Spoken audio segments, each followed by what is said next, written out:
Welcome, Right Riders. Thank you so much for joining me on today's live stream. If you're catching us on the replay, thanks for tuning in. Sorry I missed you, but if you want to go down to the description, especially if you're in a hurry, and you can check out the little timestamps and it'll jump you around depending on what part of the video you're interested in. So, self-publishing books online can be a long and tedious road. Today, I'm going to try and help you navigate that by sharing with you some of the self-publishing tools I use that have helped me streamline my business, leading to making better books while still making books quicker. Now, I'm going to cover tools and self-publishing software that you can use whether you're publishing children's books, publishing no-content books, publishing low-content books, or even puzzle books. Heck, I'm even going to share with you what I've been using just in case you're thinking about making a maze book. But first, I want to know, what are some tools that you cannot live without in your business? Let me know in the chat and in the comments. So while you guys are putting all that in, I'm going to check and see who's in the house. Let's see.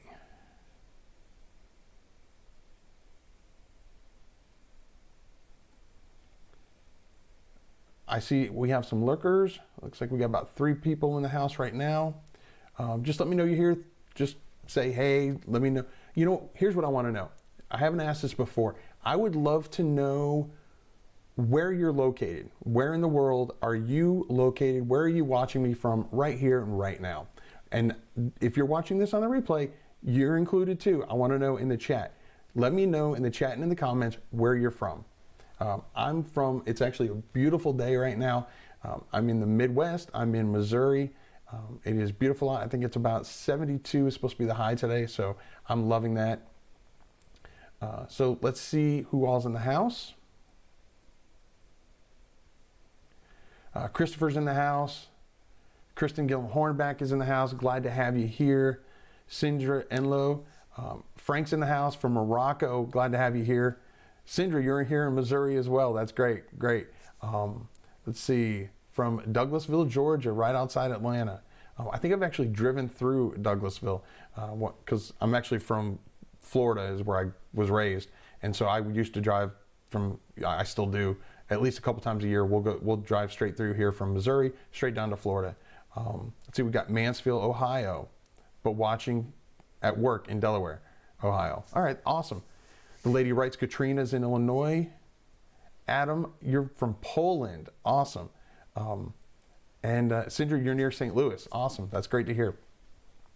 So today I wanted to talk about, like I said, some of the software tools that I use. Now, if you're new to this, don't confuse this with these are tools that you absolutely have to have. They're not. But these are tools that have helped me streamline my business and kind of stay on track, especially since I do this part-time. I need to make sure that every moment I spend working in this business, that I'm doing it as efficiently as possible. So first and foremost, organization.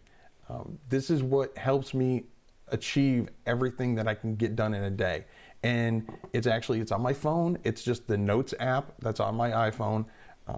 And I can set it up with little radio buttons. And every night before I go to bed, the last thing I do is I actually make my to-do list for the next day. Now, obviously, and I put it in order of priority. Obviously, there are things left over. Those now will be moved over for tomorrow's. And then as I accomplish things, I just mark it off. It helps in 2 ways. One is it helps keep me on track with what's the priority. It's very easy to get sidetracked with things that maybe I would rather be doing. I'd rather be working on this than doing this. But if this is a higher priority, I need to get that done first. And the other thing is, there are some days when I just feel like before I started doing this, the whole day would go by and I'm like, I feel like I've accomplished nothing. But when you have something tangible, something you can see that you've marked off, you can see, even though you felt like you've accomplished nothing, you can see everything that you have accomplished that day. And I include everything from, if I have to ship things out, I put that on my list. If it's a doctor's appointment, I put that on my list. So every single thing that I have to do that day is on my list. And again, it's just the free app on my iPhone. Now, I want to cover some content creation tools. And I had to word it that way because, as you know, I do more than just, I do no content books, I do puzzle books, I do written books, and so I use different softwares depending on what I'm writing. MS Word I use, but if you don't have Microsoft, you can use Google Docs, Kingsoft Office, and there's a bunch of other free ones as well. But I use MS Word, and I use that for any of my non-graphical books. So if I'm writing for my young adult novel or a short story or whatever, as well as for my nonfiction, I use Word. Now, as you probably know, if it comes to my children's books, my no content books, my low content books, and even my puzzle books, which technically, I guess, depending on what kind, it would be considered low content, no content. Of course, I use PowerPoint for that. I use that for my picture books and everything else. There are other, you can try Google Slides. I've used that once or twice.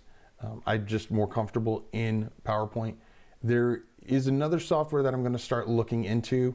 It costs money, but once I've tested it out, if I think it's worth sharing, then I will share it with you. But that's what I use for the actual content. Now, I use Kindle Comic Creator, also known as Kindle Kid Creator. Sometimes it'll be called that, depending on what website you get it from. I use that to take my PDF file from from PowerPoint and convert that into a Mobi file, so for the ebook version. I've found KDP really doesn't like the PDF version of an image-heavy book, and so by using the KDP Kid Creator or Comic Creator, depending on what they're calling it these days, then I can actually get the Mobi file and it looks perfect. It doesn't shift any of the images. It just works really, really well. Let's see. So the next one I use this is for my puzzle books. And I've talked about this a little bit in the past. I use a system called Puzzle Book Mastery. And the gentleman that created it is actually a programmer like me. And so, if and when we find any minor bugs or anything like that, he's really quick to fix it. He doesn't have to wait until, send it out to his team and have them work on it. He can just fix it himself. And so I use that. And the puzzles that I do with that, I can do word searches. I can do word matches.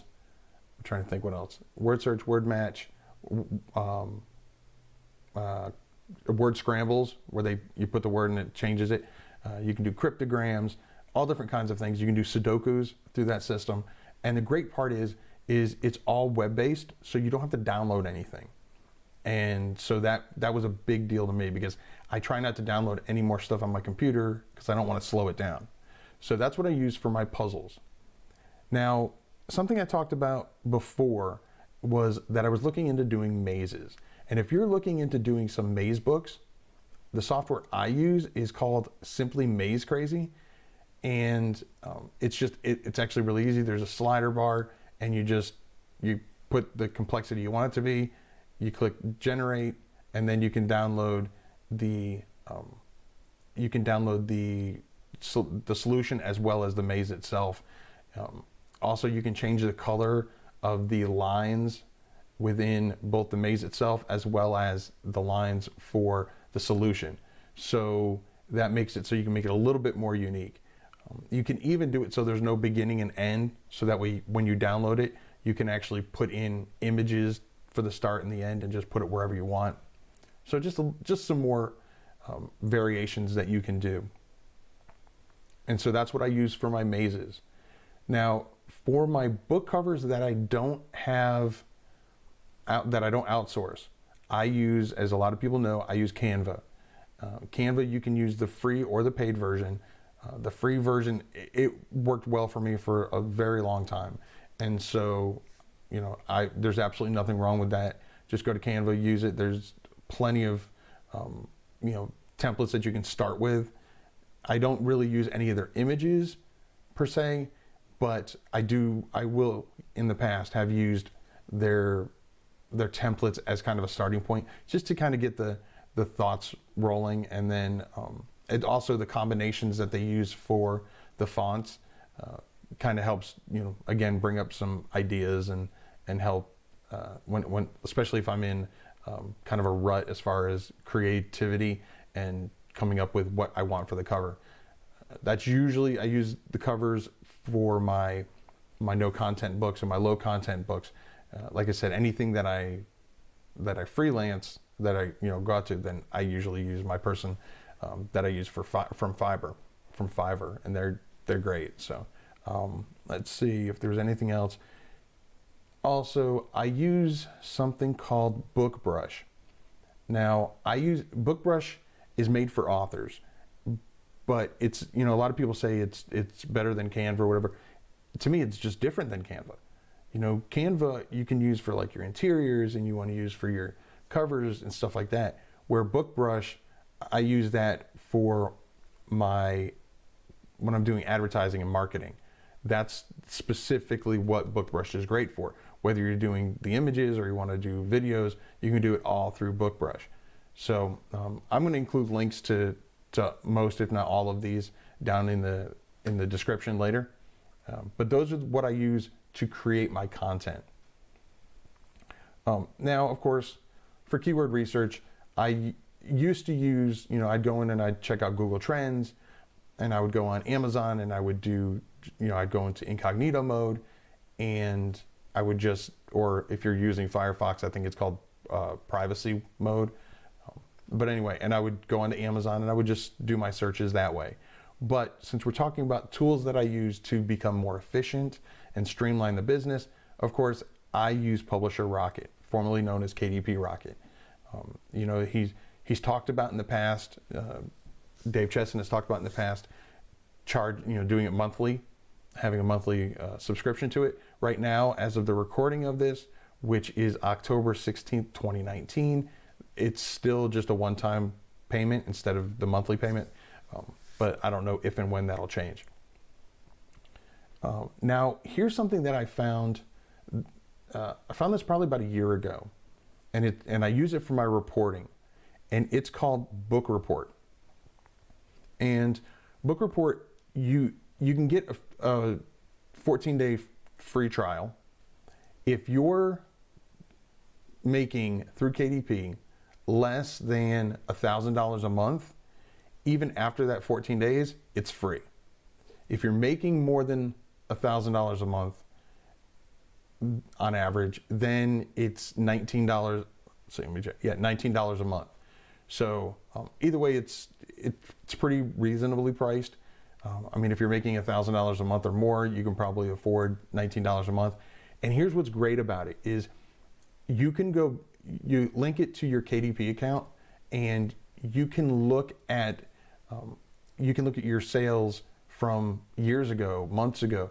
There's a lot more flexibility than what you have with the KDP built-in system. Also, you can set groups on your, almost like tags for your different books. So like, for example, I have tags on my books depending on the genre.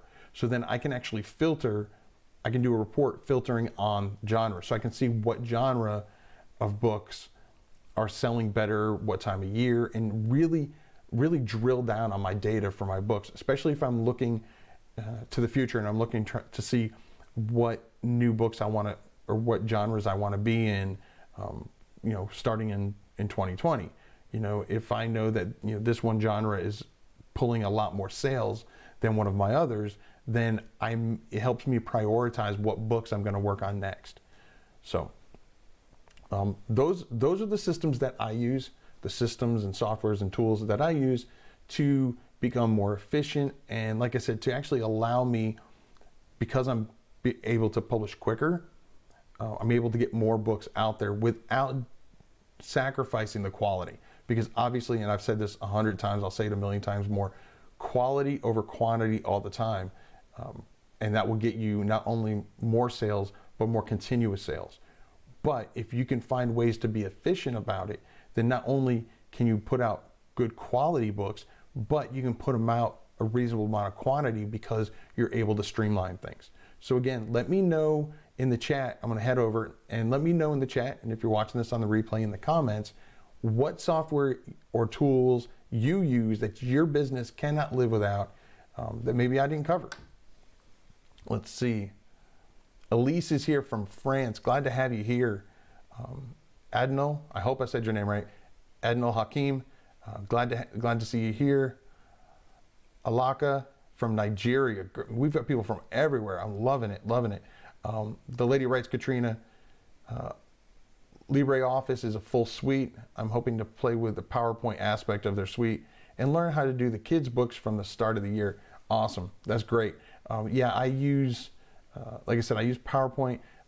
Affinity Publisher is the one I'm looking into to kind of probably never fully replace the PowerPoint that I use, but I've definitely seen some videos on it. Rachel Harrison Sund did a video very recently on how she created I think it's a planner interior using Affinity, and so I really want to start looking into that now that I'm getting a little healthier and I don't have my cold. I'm able to focus a little bit more time on that. Keith, super useful. Glad to hear it. Glad to hear it. Kevin Jackson, thinking about Rocket in Boston. Boston, you know what? I've never been to Boston. I've been near Boston, but I've never actually been in Boston. So I might have to add that to my to-do list. The lady writes, Katrina says, don't forget the like button. Absolutely. And hey, if you don't like it, hit the the thumbs down. I can handle that. Christopher says, I prefer Affinity Publisher, and Rachel has done a great job with the videos on that software. Yes, she has. I think I'm a video behind, but yeah, Rachel Harrison Sund, if you haven't checked out her videos, she does great videos as well. She really, she used to write she used to write fiction and nonfiction books, and then she got introduced to the low content, no content, and she's really basically just changed her entire business model to focus on that, and she's doing a really great job. And she's able to pick up on the Affinity Publisher a lot quicker than I probably will, just because she's a graphic designer. That's what she does for a living, or that's what she did for a living. So she knows it inside and out. So it's easier for her to pick up on all the little nuances of Affinity Publisher than it will be for me. But as soon as I test it out, and if it's anything I'm pretty sure it's something that'll be very useful, then I'll start doing videos on that, including how to do like spreads and stuff like that, especially for picture books, as well as no content, low content books. But it's great to hear, Christopher. I've heard nothing but good things about Affinity Publisher so far. Got BookBolt and KDP Rocket. I think it's supposed to be Rocket. Looking for BookBolt tutorials. Thank you for excellent content and advice. Thanks, Ganti. Actually, BookBolt actually just reached out to me, and I told them I was going to look into it, and like I said, I've been under the weather, so I really hadn't gotten around to it. But yeah, I'm actually supposed to be looking into BookBolt as well. What is BookBolt? That's a great question, Katrina. Let me see. I'm going to pull up my email because, like I said, I haven't really looked into it yet, but they did reach out to me. Let's see. We'll go to BookBolt right here.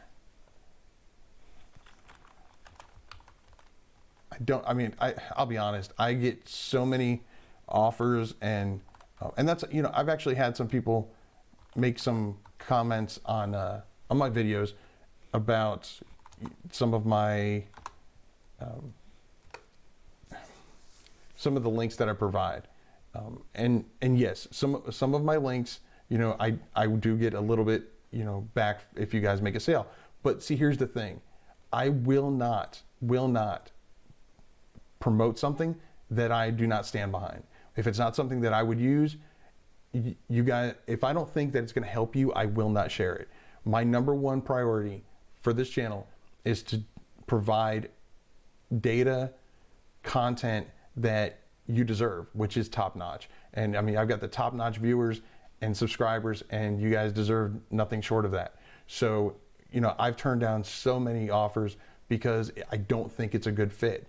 If it's something that I don't think is worth the money, or even if it's free, if I don't think it's worth the time to share, then I'm not going to waste your time and your hard-earned money, as well as your trust in me, to just, promote stuff that I don't think is worth it. So just in case you're one of the few that were worried about that, you don't have to worry about that, because like I said, I stick with that.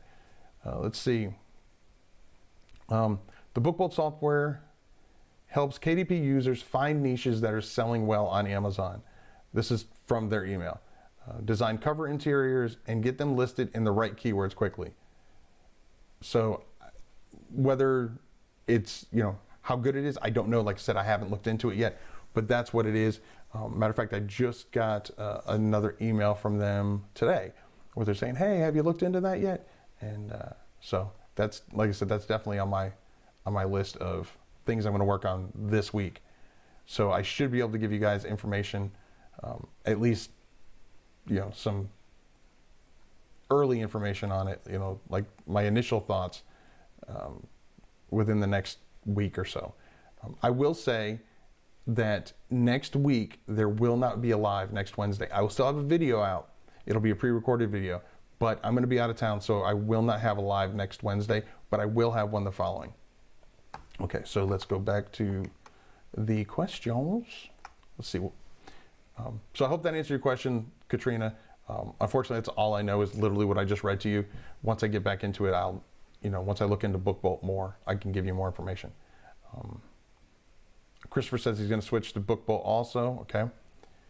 It's like Publisher Rocket and Tangent templates pretty much. Okay. And I have used Tangent templates. So, okay, that's good to know. That's interesting. BookBolt guy Neil is an excellent person. Okay, BookBolt gives out free interiors. Neil, is Neil from there? Is that the same Neil from that does merch? I'm just curious. Not that Neil's a unique name, but someone that had told me that they were the same, one and the same, and I wasn't sure. Let's see. They must be watching my channel. Well, that's what they said. They said that they had seen my channel and saw what I did and liked it and thought it would be a good fit. But I've also found that once you get a certain number of subscribers, you get emails from people trying to sell you stuff and trying to get you to promote their stuff, and they say they watch your channel. So I've actually gotten to the point where I actually will come back and ask them a question just to see whether or not they're really paying attention to my videos or not. I mean, I don't expect them to watch every one of them, but don't tell me that you watch my channel to try to get me to promote your stuff and then you don't. I'd rather you just be honest and say, hey, I've never seen your channel, but I think it'd be a good fit. Let's see. He is the same as Merch Informer. Okay. I thought someone had told me that. Thanks, Adnal. Let's see. Keith says, I use BookBolt for research. I also design with it, but I make my own elements first. It also has a host of free interiors, even without subscription. Okay, that's good. That's good. Thanks, Scotty. Same guy. Okay. By the way, Keith, nice name. Let's see. So are there any other softwares or systems besides BookBolt? Let's see what other ones. Oh, yeah, for those people who said that they're looking into Rocket, I mean, I've done videos on it before. I don't think I've done one where I just literally take you through every single element, but I know I've done videos on niche research, which, like I said, isn't even what it's made for. But once I started doing the keyword research and noticed, multiple keywords within the same niche that were profitable and had low search volume, or had high search volume and were profitable and low competition, I was like, well, then that could be a niche. And so, yeah, I absolutely use Publisher Rocket, formerly known as KDP Rocket, for my keyword research and my niche research.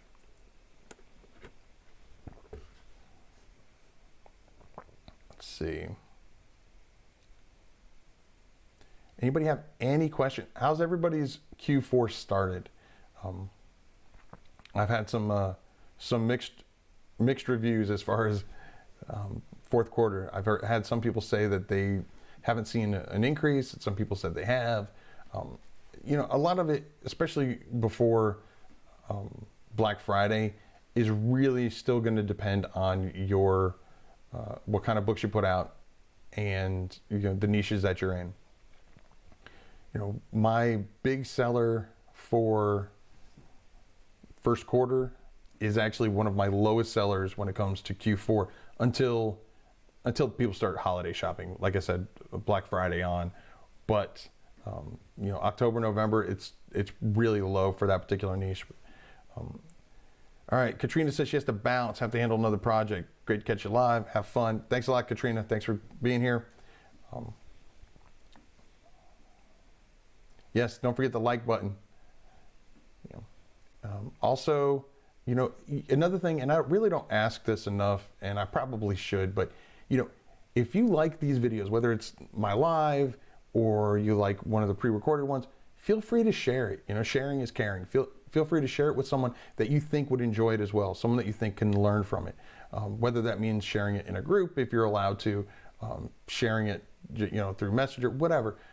And if you think that someone would enjoy these lives and would like the interaction, share with them you can, when you go to the watch page, there's a share button. You can actually either share it directly. There's a bunch of icons where you can share it directly on social media, or you can just click copy and it'll copy the URL and you can send it to whoever.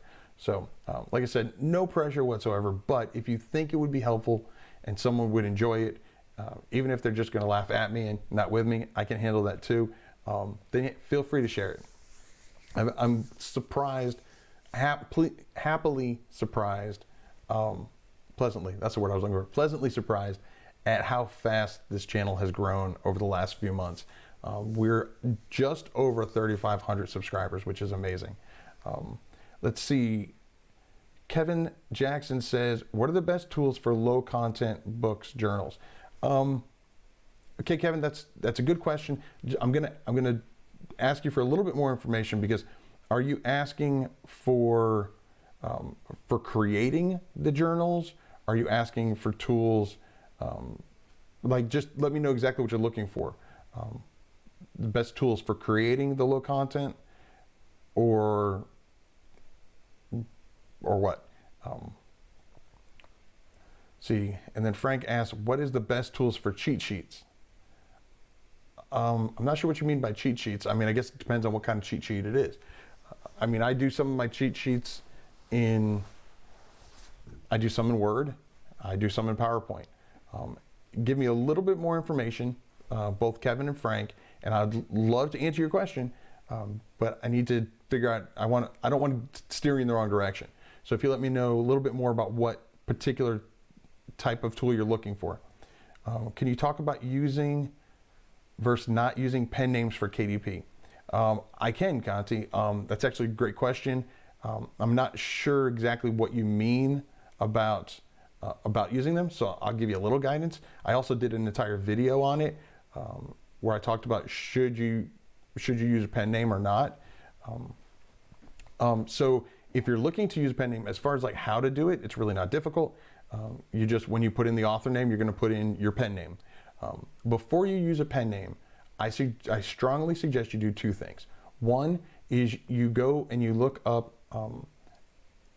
and see if there is a trademark on your particular name or copyright on your particular name. USPTO, you can use that to search to see if there's a copyright or a trademark. Or no, you can use that for a trademark. Copyrights, I believe you can use that USPTO as well. You can also use TM Hunt, which is trademark hunt, TM Hunt, but that's just going to search for trademarks. I just use USPTO for one. It's just all encompassing, and it seems to be the most accurate because you want to make sure that the name is not copyrighted or trademarked first and foremost, because you don't want to put all this time and effort into something and possibly start making money on it and then have it getting taken down. Second thing I would do is I would do a Google search on what you want your pen name to be, because even if it's not trademarked and it's not copyrighted, if there's a bunch of versions of that particular name out there, especially if they're authors in your genre, you don't want to confuse your readers.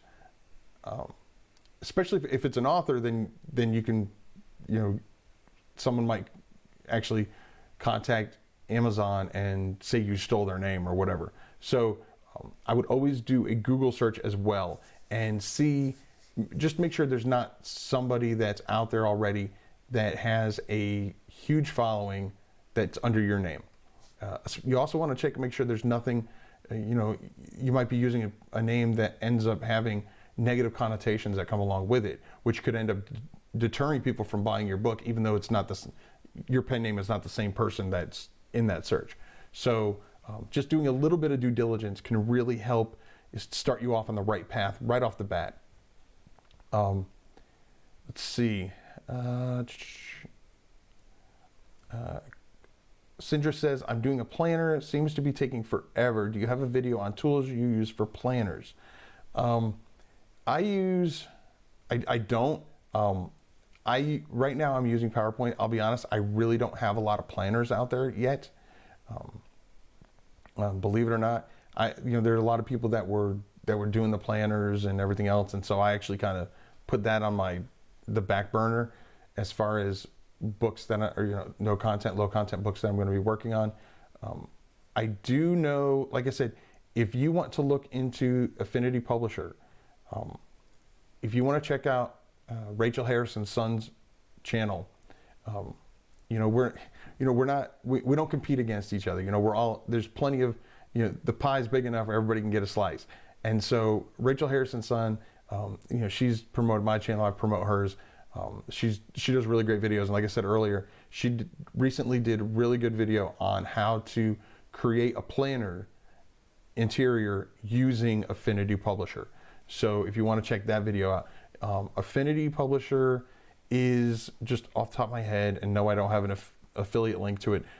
It's, I believe, like $50, $65, but it's a one-time fee as opposed to Photoshop, which is like monthly. So if you want to look into that, when I finally get around to doing planners, I'll probably do it either in PowerPoint, like I do with most of my no content interiors, or if I'm into the Infinity Publisher by then I'll probably use Infinity Publisher. Gonti, I want to use my own name and I'm looking for reasons not to use it. You're looking for reasons not to use your own name. I'll be honest, you caught me by surprise. I've never actually heard that. Okay, so what are some reasons why you would want to use a pen name? If you're in multiple genres and you don't want to confuse your readership, then that's a really good reason to use a pen name. I write in multiple genres. I've got young adults and I write in, I've got children's books out there. I use the same name because technically they're still children's books. Children's books are anything from a concept book all the way up to young adult. They're all children, technically.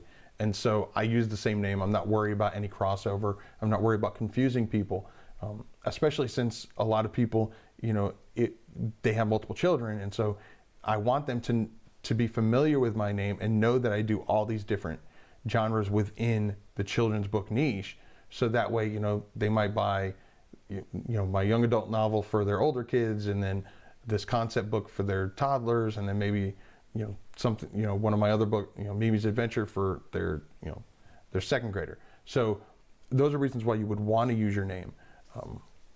But again, if you don't want to confuse your readership, if you're in multiple genres, then you may want to use a pen name. Another time you may want to use a pen name is if you're in a genre that you don't want to be associated with. I don't know how a better way to say that. For example, if you write adult romance, especially if you're a guy, you write adult romance, typically, and I know it's sexist, but it's the truth. You can, you can just look at statistics, but most women that buy romance novels, and even men that buy it, feel more comfortable buying from a female name. I don't know why, it's just what it is. And so if you're writing in a niche like that, then you may want to create a pen name that would be your female counterpart. And so Again, if you're writing romance, steamy romance, anything, erotica, anything like that, then you may not want to do it under your own name, whether it's because you don't want to be associated with that particular niche, or you just, if whatever genre you're in, if the opposite gender is more commonplace in that particular genre, then you may want to do a pen name under that. Another example would be, if you're doing a sports related book, many of them are going to be male oriented. So if you're a female, you might want to create a pen name as a male, and just to give people that subconscious confidence and comfort level that they're looking for. I don't know, like I said, the psychological reasons behind why people buy from one gender or another. I can go over that for days, but those are some reasons why you may want to consider using a pen name. So if you want to use your own name and you've Googled it and you've seen that there's nothing, there's nobody that's like destroying, giving your name a bad name, if, for lack of better terms, then you can definitely use your name. Also, like I said, if there's nothing bad about your name when you Google it, and also if you don't have a very commonplace name, if your name is John Smith, then you might want to use a pen name just because there's so many John Smiths out there. If your name is Stephen King, then you probably will want to use another name, just because even though you may be a great author, if someone sees your book and they see Stephen King, they're going to be expecting one specific thing just based on who it is. And then if your book is not up to that par, or it's not that type of book, you're going to get negative reviews just because they thought they were expecting something else. So not to take away anything from your book, but if you have a name that's similar to somebody else, another author, then you may want to consider using a pen name, so that way you don't give your readers a false sense of security as to what to expect, and then you not deliver what they're expecting, and then you end up getting negative reviews for it. Hope that answers your question, Gonti. But I mean, and then the other thing I would say is, again, it's comfort level, and it would be depending on what your niche is, depending on who your target audience is. If you would feel more comfortable, or you think your readers would feel more comfortable with, a more generic name, then you can do that as a pen name. I do know there are people that use pen names as more ways to put in keywords.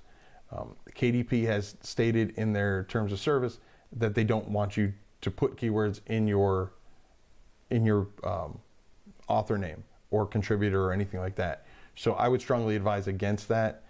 Although I know there's people that do it, but there's people that do a lot of things that they're not supposed to do, and eventually they will get caught, and eventually they will get their hand slapped or their account closed or whatever. So I'm always suggesting to you, my great viewers, to just think of this in the long term. Think of this as a marathon and not a sprint, and just do things the right way, so you're making money on Amazon 5 years from now, 10 years from now, as opposed to the people that are just trying to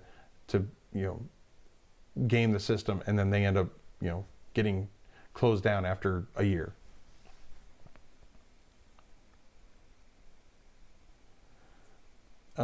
Nothing bad. I just want to use my name. You elegantly answered my question. Well, I'm glad I can elegantly answer it. I was wondering that too. Thanks for asking. All right, Sindra. I hope that answered it. Thanks for explaining it. Yeah, I mean, problem is I kind of have a lawyer mentality, and I can argue both sides of just about everything. But that would be my answer. So just do your due diligence, like I said, and follow your gut. Your gut's, is instinctively not going to lead you astray typically. But I mean, if there's another good reason, and I actually think I covered this in my video about it, but another good reason to use a pen name is if it's a genre that you're not sure you want to be in, you're not sure how you'll do in it. You know, if you just want to test the waters, if you will, then you can do a pen name. But keep in mind that you want to make sure it's a pen name that you can stick with, because if you jump into this and you end up into this other genre that you're just kind of thinking about, and you do really, really well, then you're gonna have to stick with that pen name. So keep that in mind. You know, you don't want to do some crazy pen name and then you're stuck with that for the foreseeable future if it's not something that you like.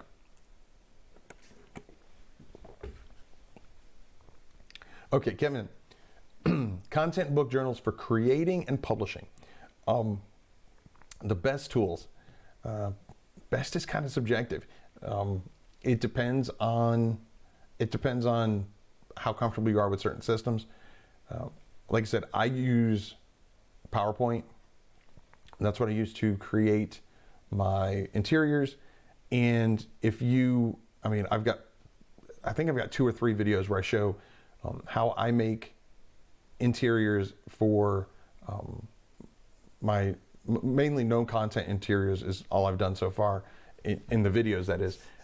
And I've shown, I think there's 2 different videos, and I show you how to do it in PowerPoint and how to do it in Word. And they're pretty much the same steps. What they're called in each system is a little bit different, but I prefer doing it in PowerPoint. I feel like I have more flexibility. I don't have to deal with borders and all that other stuff as far as like resetting it. You just do it, and you also have in PowerPoint, you can do a slide, a master slide. And so if it's something that's going to be consistent through many pages, then you just do a master slide for it, and then you can just use that as your layout on multiple pages, and so you don't have to recreate it multiple times. So I use PowerPoint. Whether you use PowerPoint, you want to use Word, and then you just export that to a PDF, and then you can just upload the PDF file straight to KDP. So that's what I use. Typically will be PowerPoint. On occasion, I've used Word for my interiors, but like I said, majority of that. You can also use Canva for your interiors. There are some limitations. One of the biggest limitations with Canva is the number of pages. Most journals that I do are going to be 100 pages or more. Even my puzzle books are, like I'm working on 10 puzzle books. They're all 108 pages each. But you can only do, I think it's 30 pages on Canva in one particular design. So you'd actually have to do another, basically 3 just to come up with 90 pages. So like I said, depending on how many pages you're doing, you can do it in Canva as well. That's an option.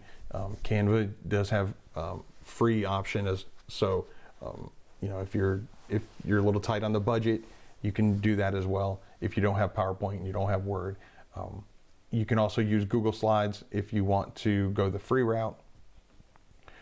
You can still use my videos that I've done, and Google Slides is very similar to PowerPoint.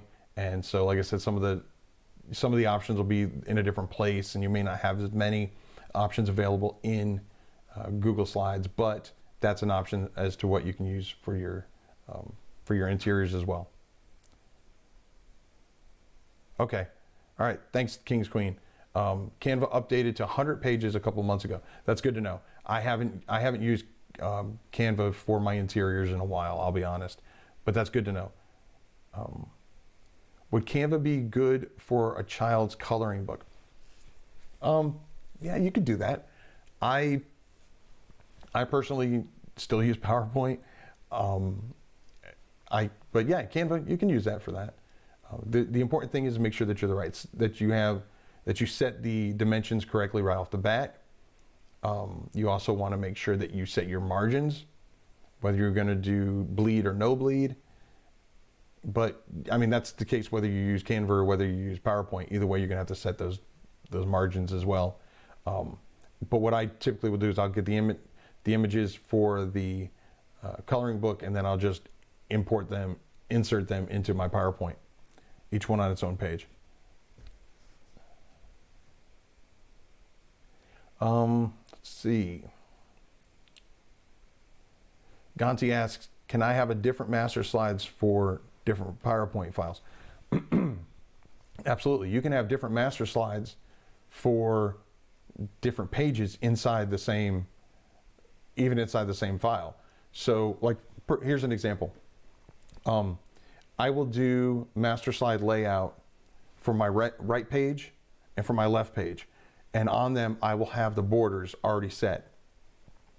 So then when I go to my main page and I do that, I just can set the layout.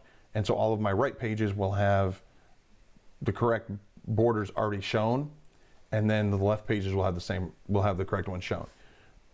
When you're doing, some people may wonder why would there be different margins?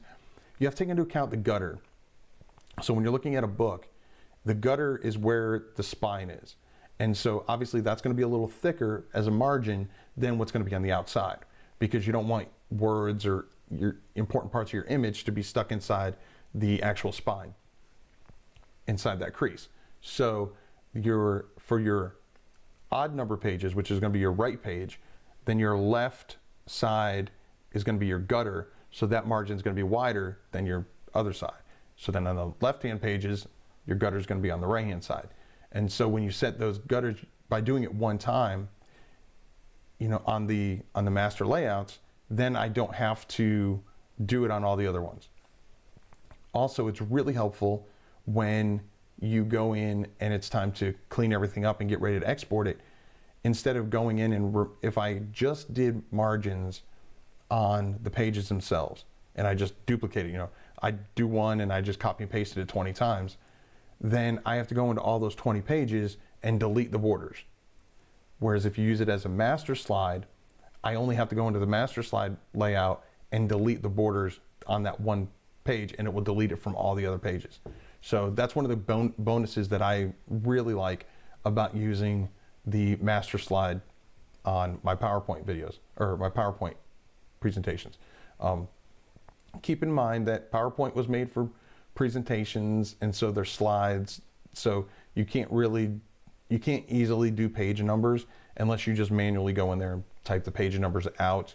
That's one of the downsides to it, because it's not what it's made for. But yeah, that's one of the minor downfalls to using PowerPoint. But I usually don't do page numbers on most of my low content books anyway. Let's see. Adnil just switched doing book interiors from MS Word to PowerPoint because of less complicated. Yeah, I definitely find PowerPoint to be less complicated. And the truth is it's not like PowerPoint is something I'm just familiar with. I don't use PowerPoint in my regular business, so it's just, I actually learned it from an old friend of mine a while ago, and once I started using it for my books, it just worked perfectly. Let's see. I need to explore the creation of more than one master slide. Any limitations on number of master slides? Not that I've seen. It's, you just go in, you insert a new layout. You go to, I'm just going off memory now. You go to File, or you go to View, and then there's an option that says Master Slide. And then once you click on that, there's just going to be a list of all the ones that they already have in there. And you can just go in there and just add a new layout. Delete the interior that they have in there, because they've got default things like slide number and interior here and all that other good stuff. And just delete all that and just add in whatever you want. And like I said, if you want to check out one of my videos where I show you how to do the interiors, you can, even if they're longer videos, you can actually go into on the video itself, go down to the little settings. It's the little gear looking thing, and you can go to speed, and you can speed it up to 2.0 just so it goes through the video faster. And then when you get to parts that you want to rewatch, you can slow it down or rewind it or whatever. But this way you can still get that content, but you don't have to sit through a 15-minute video if you only have like 2 or 3 minutes available. or you can just skip around within it. But yeah, so I have not found, and I've done like 20 or 30 different layout slides inside, as master slides before, when I do my puzzle books, and I've not seen a max at all. So let's see.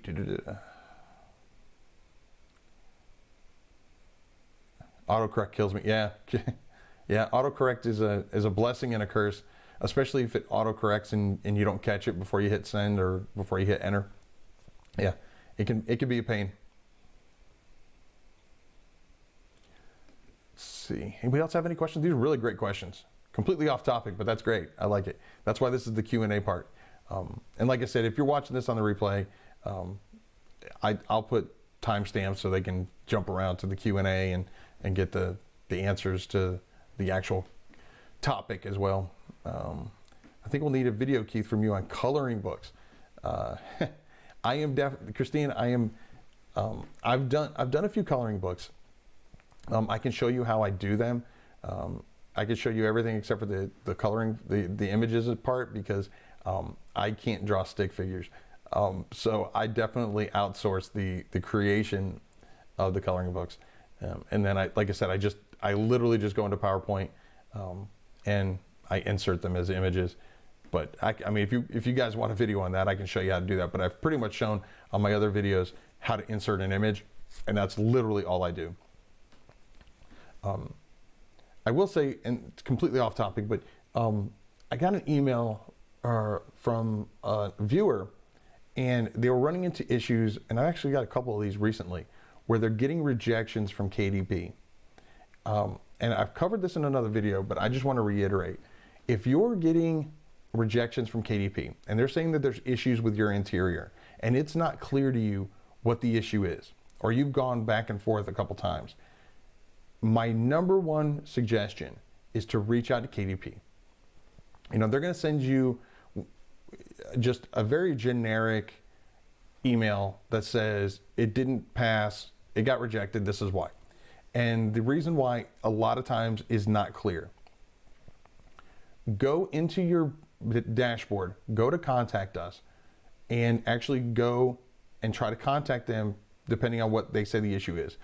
Usually I just go to the option that is, and I don't have it open right now, but it's something along the lines of interior, uploading my file, something like that.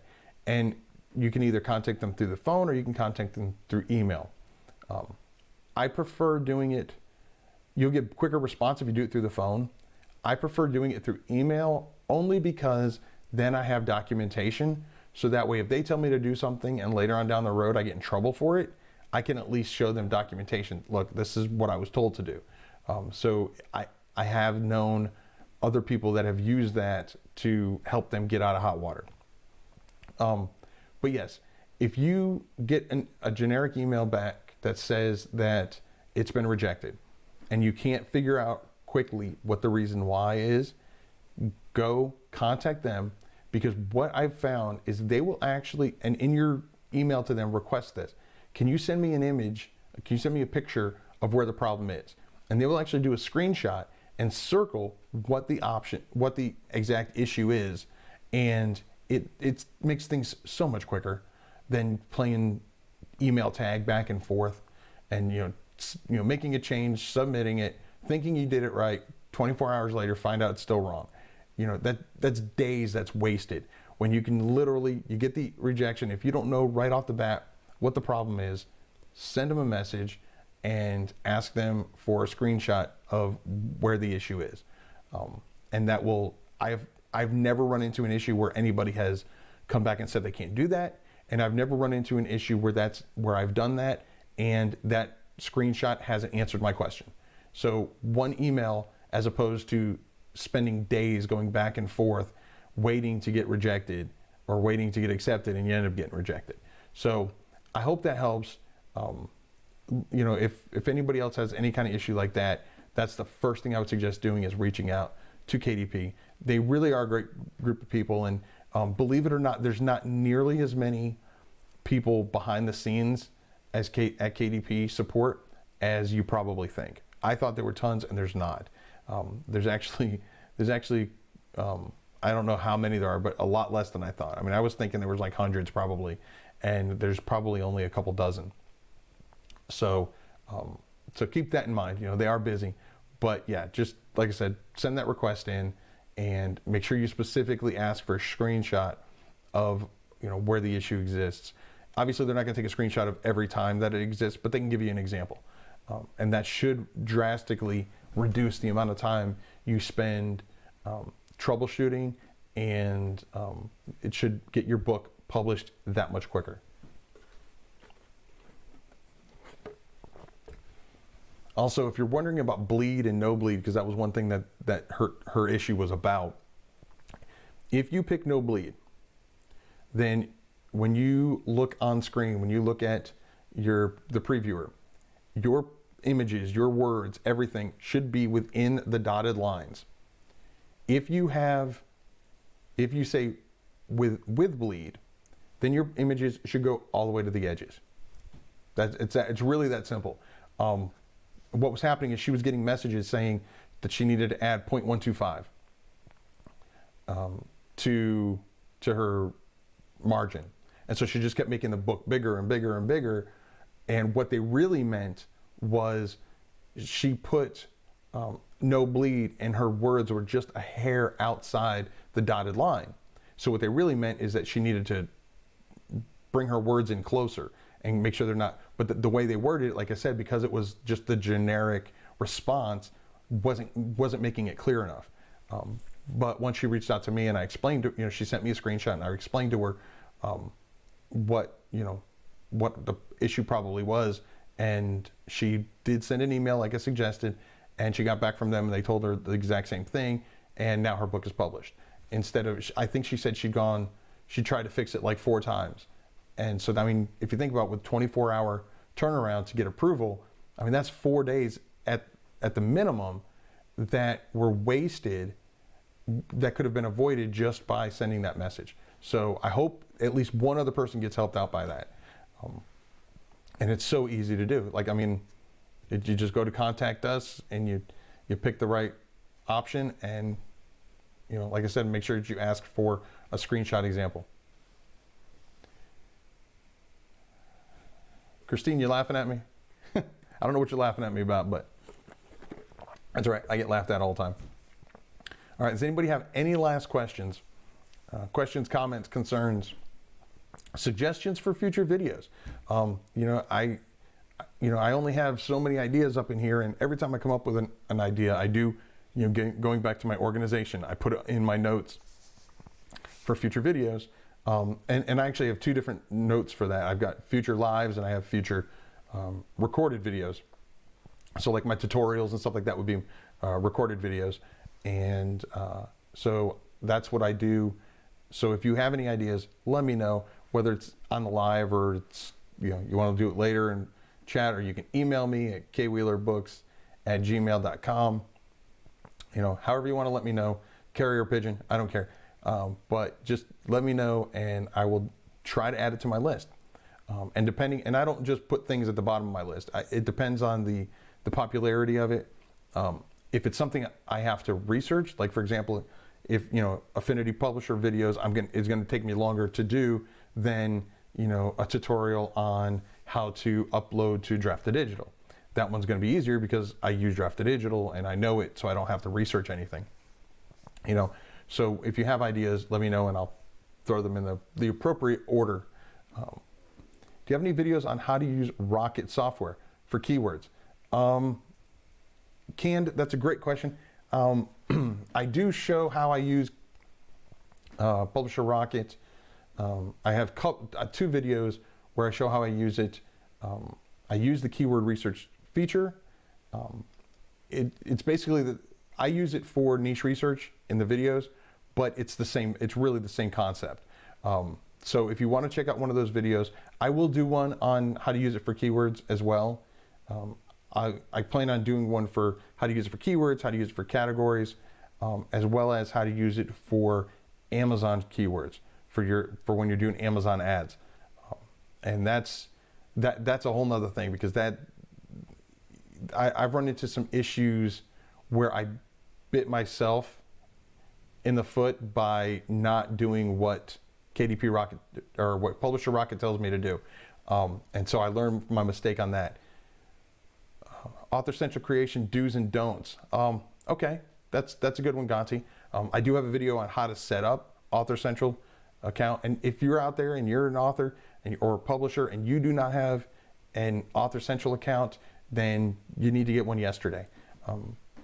It's just a great place to have one spot online where all of your book, it's basically a store for you that's free for you to set up.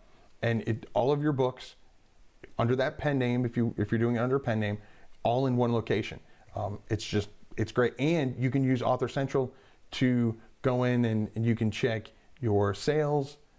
You can see where your author rankings are. You can see where your book ranking, like if you're curious to see how your books are ranking, instead of going into Amazon and searching that out, you can go to your Author Central page and it's all right there for all of your books. And yes, I do have Author Central pages for my pen names as well. Not all of my pen names, but most of them. I do have one. The only trick is you got to remember to update it with any of your new books. But yeah, I can do that. Author Central do's and don'ts. Okay, so Author Central do's and don'ts. KDP, well, those KDP ones are already on my list, but I will move them up to make them a higher priority. Yeah, so, but yeah, in the meantime, for the keyword research, check out the videos that I've done on how to use Publisher Rocket for niche research. And I think my first one I did was actually specifically for no content books. That one I actually blurred out the actual keywords, just because, for two reasons. One is so that way if everybody saw it, everybody would jump into the same niche, it wouldn't be profitable anymore. But also just because it's, it's a hot topic now doesn't mean a year from now or a year later it's going to be. So that's why I blurred it out. But I also did a live, and on the live I did not blur it out. I left everything up open so you can see it. But both of those, yes, I show how I use the keyword research feature, and I use it to do niche research. But like I said, it's basically the same thing. I mean, the only difference between keyword research on it and niche research is if you find, I specifically look for multiple keyword phrases that all tie into one particular niche. And then I know, okay, if all these keywords are profitable and they're in this niche, then this may be a niche I want to look into. Girls flip out. If you have multiple pen names and you don't want the same avatar picture, how do you handle this? That's a good question. There are a couple ways you can do that. You can, one thing I've done is I've actually gone in for some of my no content niches, and I've gotten images off either Pixabay, or I've gotten images off of Deposit Photos, which I really didn't include that in here as far as my tools, but yes, I do use Pixabay and I use Deposit Photos. I got a really good AppSumo deal for Deposit Photos, and so I got, I think it was like 200 downloads for, it was, I think like $70, something like that. Now, if you are interested in something like that, I will say, wait until Black Friday. AppSumo always does a great deal for Deposit Photos on Black Friday as well. So what I'll do is I took one of those images, changed it, manipulated it a little bit. I actually have a video where I show how I take Pixabay free images and I actually made an entire unique scene. I believe the video I did, it was like a cowboy and a cowgirl and that kind of stuff, and there was like a cow, and I turned it into a completely unique scene, farm scene, I believe. And so anyway, so I did something like that, and I made that my avatar. Another thing is, don't underestimate the power of your book. And what I mean by that is, take your book, whatever's the most popular book for that particular pen name, If you only have one book, then use that one book, and use that image as your avatar. It doesn't have to be an image of you. So that's one thing that I've done. Some people I know will use images from like deposit photos and stuff like that of people. I don't do that. I know that, a lot of the sites will say, that they've got the models signed off on it. I just don't like taking that chance. But if you're comfortable with that, and if the site tells you that they have received the permission from the models that are in it, you can use that as well. But typically I try to make mine unique. So I'll either make the image myself, if it's, like I said, if it's a pen name and I don't want to associate it with my face, I'll either create my own image or I'll just use a book image. And the only downside or upside, depending on how you want to look at it, of using your book image is you can rotate the images that you use. So if you're publishing a new book in that particular niche, you might want to change your avatar to be that new book image. Just one more way that people are going to see that book. So that's just another idea. Let's see. Okay, I hope that answers your question. Girls Flip Out. Christine, appreciate your time sharing. Got to run. We'll catch the last of the replay. Thanks so much for being here, Christine. I appreciate it. Jill, I had Fiverr make an icon for an author pick. That's another great option. I will say, Jill, the only thing is make sure that you know how they're doing it.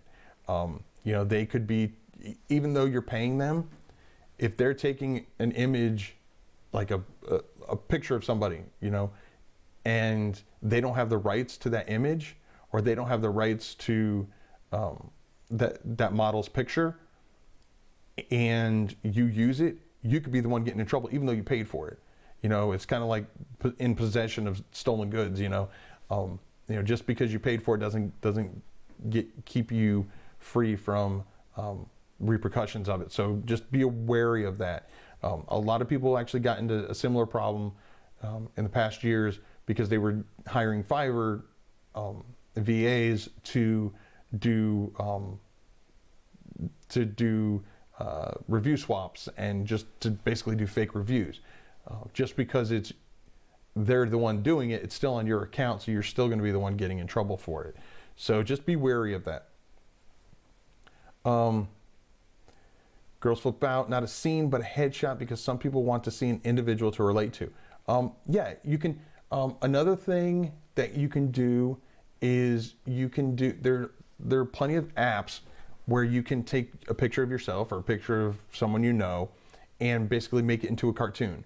So if you want to have like a cartoon version of yourself, so it's not really you, or it's not really, your brother or your sister or whoever, you can do that as well.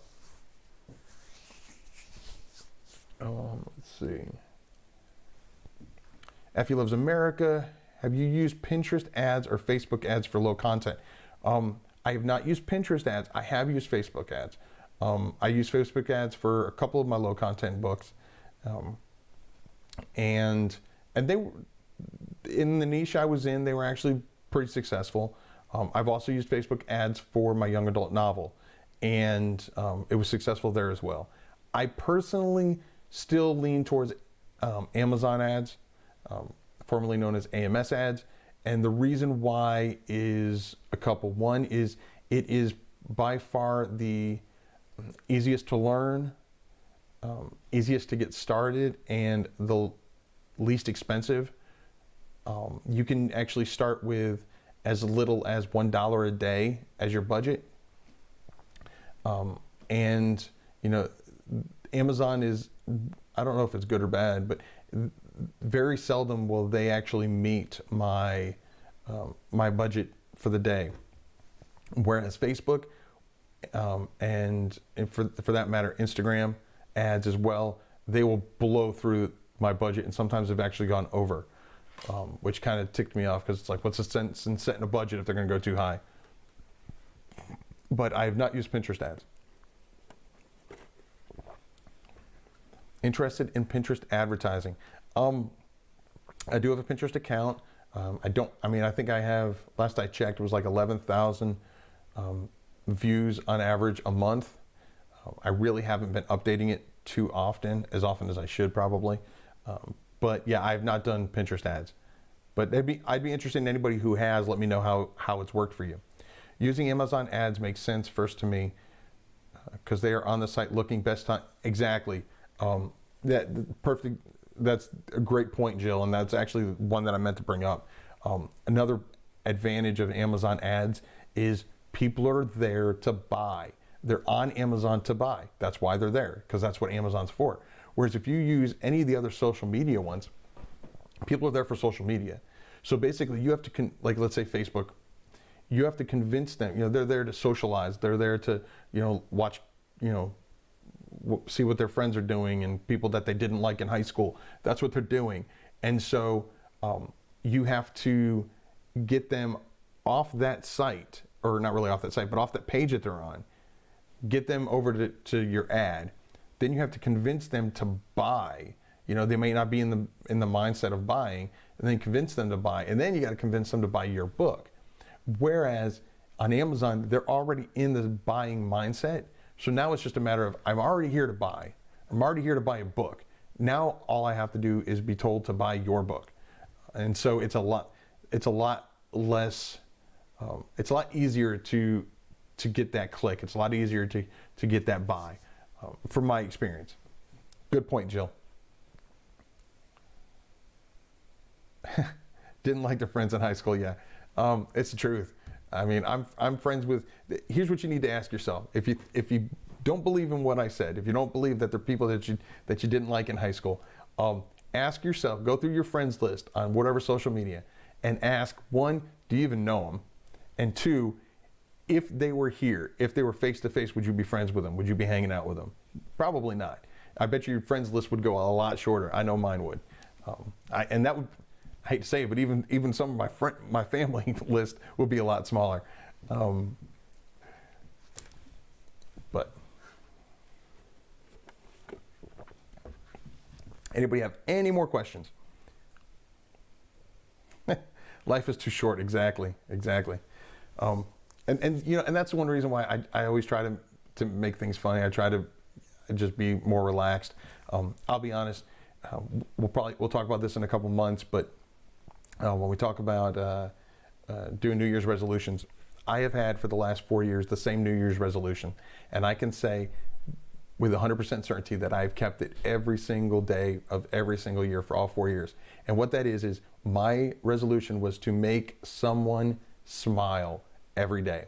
Now there are days that I don't go out because I work from home, but then the next day I have to make 2 people smile. And I can say for the last 4 years, I have done that every day I go out. Now they might be laughing at me, they might be smiling at me, but that's fine. I don't care, as long as people are smiling, because life is way too short. Initially, AMS ads work to do. We have to have BSR and the book selling currently. I'm not sure what you mean by that, Gonti. You don't have to be, I'm not sure what you mean by the book selling currently. If you're talking about like pre-orders, then I can understand that. But but your BSR doesn't matter. I mean, it doesn't matter how high or low your BSR is. You can still run Amazon ads.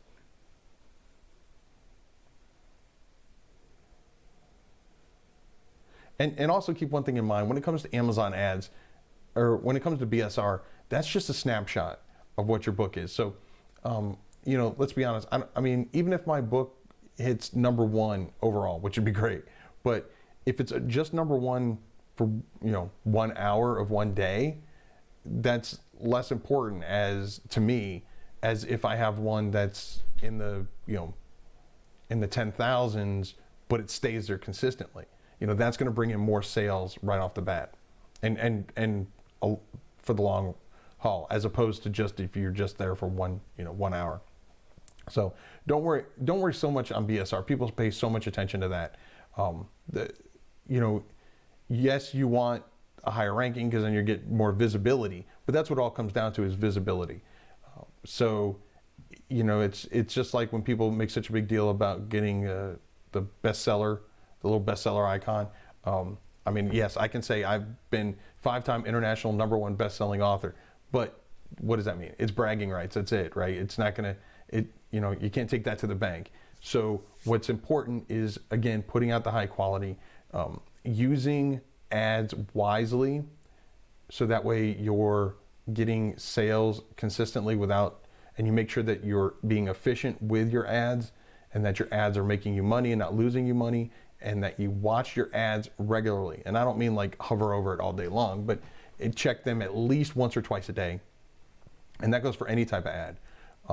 Check them at least once or twice a day, and give them some time to breathe. Give them some time to actually start getting impressions and clicks and everything else, and then decide whether or not you need to raise your budget, lower your budget, or just kill the ad and move on. How do you feel about AMS ads for a book that is new and has not sold a copy? I'm going to test that. Let's see if it's going faster. I've done that, absolutely. I run ads a couple different scenarios. If I have a book that has not sold that has not sold a copy, or hasn't sold many copies, but I think it has potential, and maybe it's just in such a busy niche that it's just not getting heard, it's not getting seen, then yes, it's kind of like being in a crowd. If I've got someone who's got something to say, but they're just very timid and they don't talk very loud, then yeah, you may need to use an ad to use as like a microphone to get that book heard over the noise. So that's absolutely an option. Another thing is, I've used it for books that are selling really, really well, but I wanted to sell a little more, and so you can use it in that scenario as well.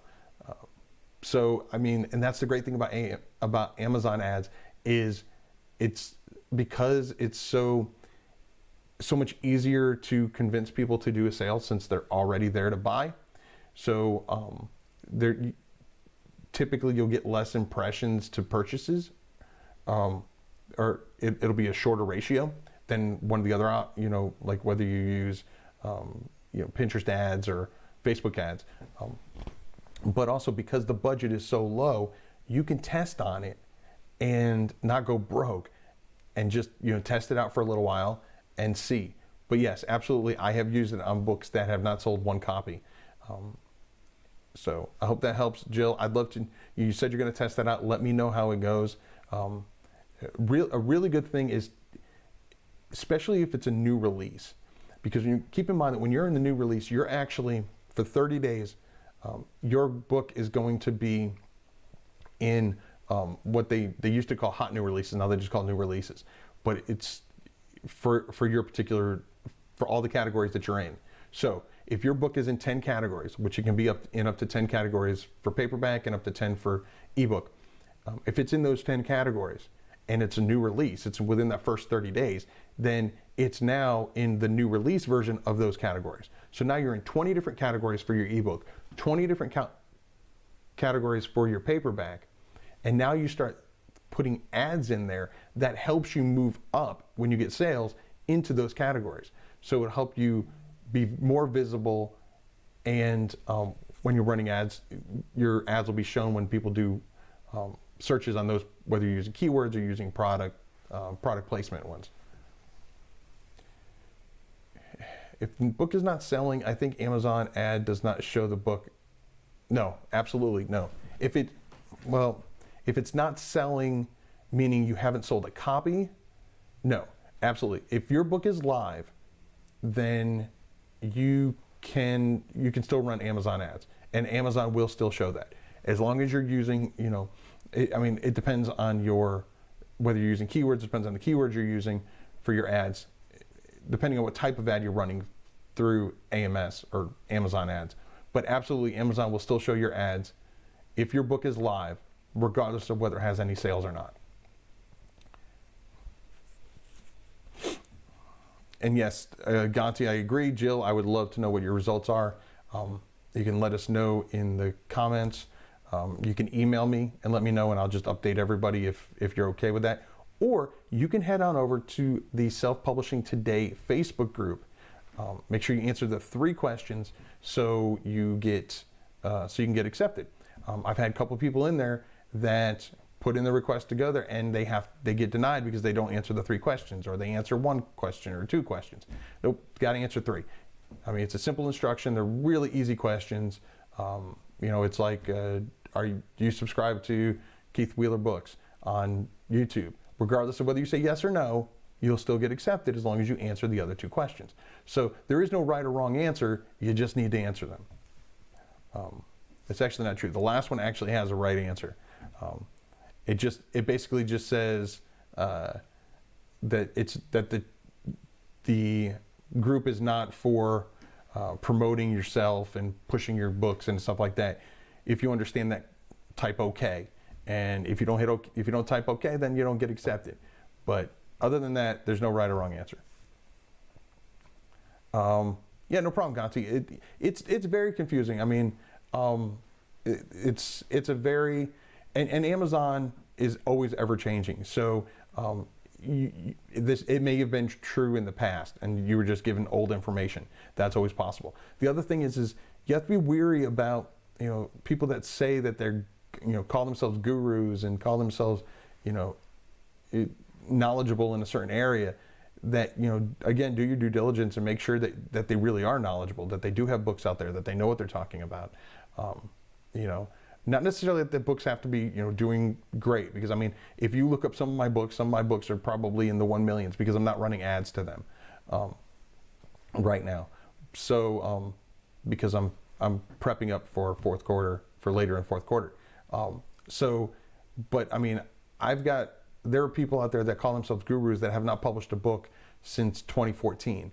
Well, they were gurus back in 2014, but like I said, things change. And just because it's what they knew then to be true doesn't mean it's true now. Back in 2014, KENP page counts didn't even exist. So, there are a lot of things that have changed and evolved over the years. And so you want to make sure that whoever you're getting information from, whether it's from me or anybody else, that they're still publishing, at least every year, if not, on a more consistent basis. But, so keep that in mind. S. Robertson, glad to have you here. Let's see. Patricia, thank you for your great info and tips. Glad you liked it. I've run lots of Google ads through the years for affiliate products, and talk about picky and expensive. Yes. Yeah, it makes AMS setup and running them look dreamy. Yeah, setting up AMS ads is probably one of the, if not the easiest ad system I've ever seen. And there are definitely ad types that I prefer over others, which I'm not going to get into this video, but maybe we can cover in another video. But yeah, AMS ads or Amazon ads are my favorite, and I've seen the best results from them. Well, let me say the highest profit margin, return on investment, ROI. Anybody have any more questions? Again, just a reminder, we will not have a live stream next Wednesday, but I will have another video. I will have a video going out that day, just so that way you guys, I know you'll miss me. So I'll have a video going out that day, but it won't be a live. And then we'll be live the following weekend, or the following Wednesday. Any last questions? Mario Robertson, thanks for the time today, Keith. Little off topic, but what advice would you give for an introvert who wants to start a YouTube channel? Okay, I'm going to tell you something.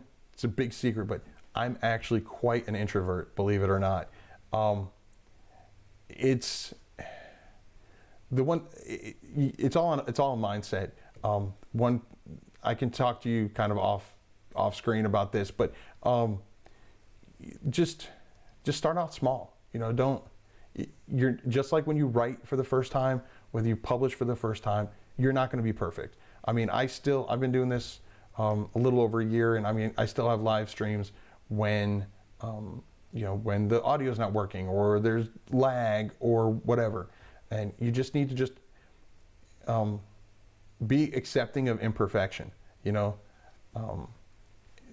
and just be okay with that.